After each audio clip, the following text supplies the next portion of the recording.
ये आकाशवाणी रायपुर है। छत्तीसगढ़ी समाचार बुलेटिन के संग मीनल तिवारी के जय जोहार।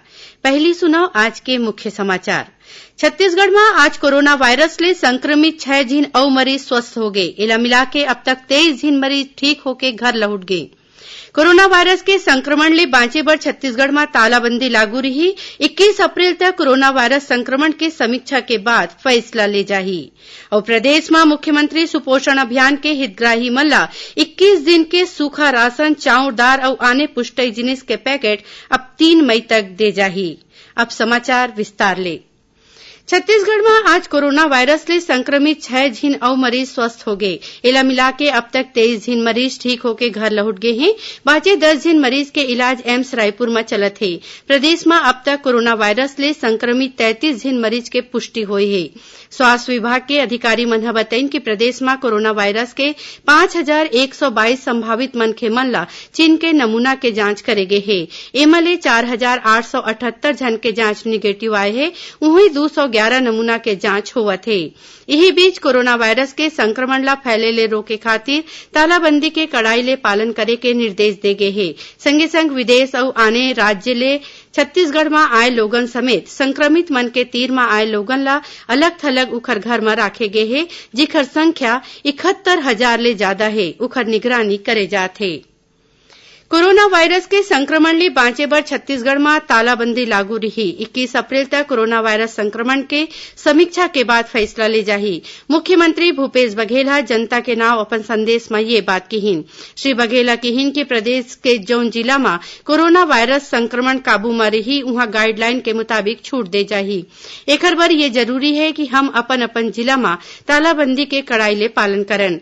मुख्यमंत्री ह यहू कहिन कि संकट के बेरा में छत्तीसगढ़ के कोनो मनखेला भूख में नहीं सुतन देवन। राज्य में 56 लाख राशन कार्डधारी मन ला मुफ्त में राशन दे के फैसला ले गए है। नवा राशन कार्ड बनाए के काम तेजी ले चलत है। ऐसन जरूरतमंद लोगन जेखर तीर अभी कोनो कारण ले राशन कार्ड नहीं है ओमन ला घलो 1 महीना के राशन मुफ्त में दे जाही। श्री बघेल कहिन कि छत्तीसगढ़ में आने राज्य ले आए काम करैया मन के खाए पिए और अस्थायी रूप ले रहे के जम्मो जोखा राज्य सरकार करत है। केंद्रीय कृषि मंत्री नरेंद्र सिंह तोमर ह नई दिल्ली के कृषि भवन में अखिल भारतीय कृषि परिवहन कॉल सेंटर शुरू करीन। एखर ले तालाबंदी के बेरा जल्दी खराब होवैया जिनिस ला एक राज्य ले दीगर राज्य में आसानी ले अमराए में मदद मिलही। कॉल सेंटर के नंबर 1800 180 4200 और 14488 ये नंबर में कोनो भी बेरा में बात करे जा सकथे। केंद्रीय कृषि सहकारिता और किसान कल्याण विभाग के मदद ले राज्य के बीच तालमेल बनाए बर अखिल भारतीय कृषि परिवहन कॉल सेंटर के 24 घंटा सेवा शुरू करेगे है।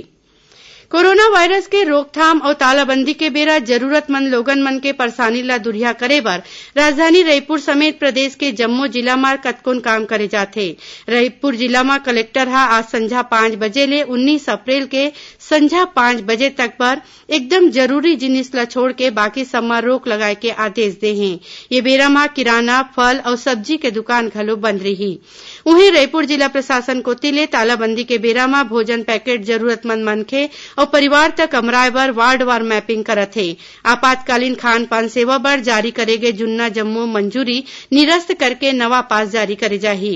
दुर्ग में आज संझा 6 बजे ले 19 अप्रैल के अधरतिया तक जरूरी जिनिस जैसे पेट्रोल पंप, दवाई दुकान ला छोड़ के बाकी सबो में रोक लगा देगे है।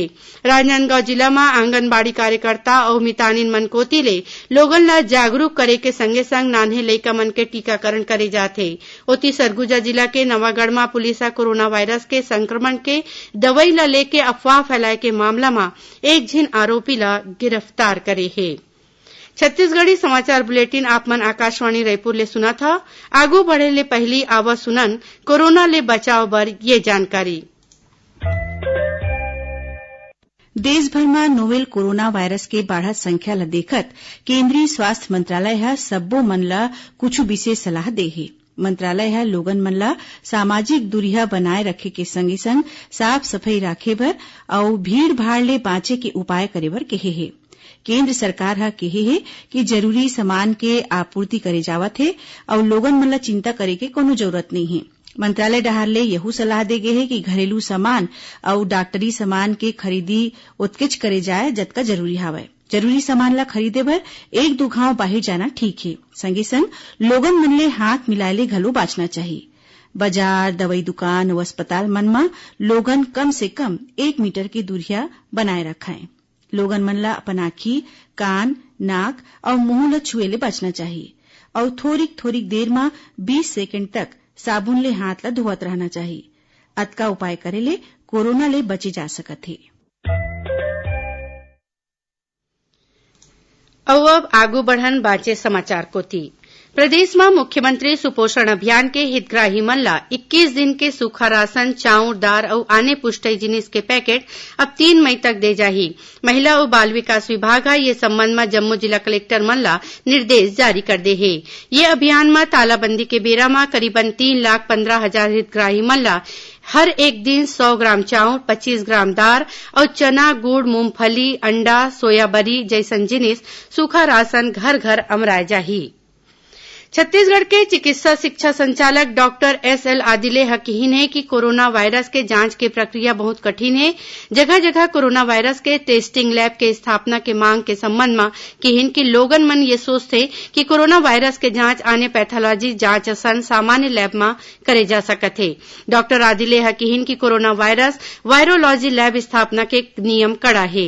एकर बर प्रशिक्षित स्टाफ के संगे संग आधुनिक मशीन के जरूरत होथे। डीएमई के ये बताइन की प्रयोगशाला बर विशेष किस्म के अधोसंरचना जरूरी है।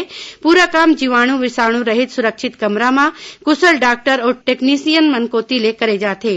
एमा कोनो भी किस्म के लापरवाही ले विषाणु वातावरण में फैल सकत है, जोन लोगन बर खतरनाक हो सकथे।